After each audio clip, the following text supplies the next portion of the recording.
Welcome back, ladies and gentlemen. This is Law 254, your favorite legal show that seeks to demystify the law, give you useful tips and guidance on how you can interact with the law on a day-to-day basis, basically putting the law in your hands. I'm Wakili Kiti, I'm an advocate of the High Court. And today we want to talk about constructive dismissal. What is constructive dismissal? There are so many employees in companies that end up writing or tendering their resignation letters, not because they want, but because they've been subjected to unbearable conditions at the workplace, thus pushing them to the wall to resign. Maybe you're working very long hours and you're not being paid overtime, and despite you making requests, your requests are falling on deaf ears. Or maybe you're working from month to month, month after month, but you're not getting your pay. You're not being paid your salary. Or maybe you work in very harsh conditions, and when you request, say, for safety gear, nobody gives care about whatever it is that you're raising. Or maybe you get demoted unfairly, and you're being subjected to unfair labor practices. Or maybe you're not even being given work at the workplace. You report to work every morning. You are an accountant, you are a lawyer, you expect to be exercising your profession, but you're there and no work is being sent your way.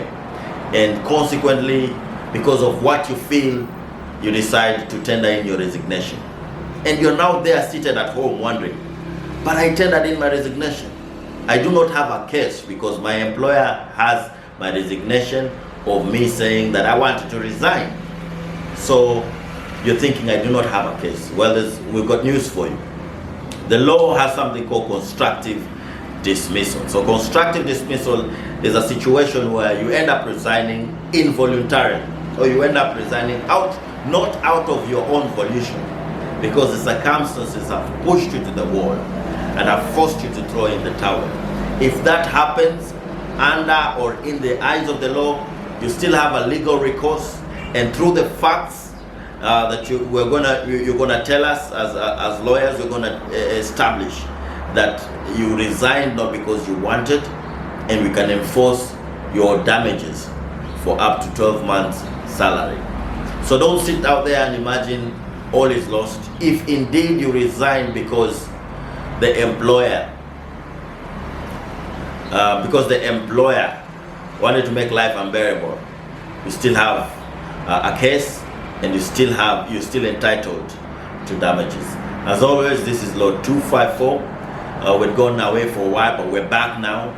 And in case you have any legal question around employment matters, and indeed any legal question, we'll be happy to help. We'll be happy to point you in the direction of experts who can be available. Thank you, and may God bless you. Cheers.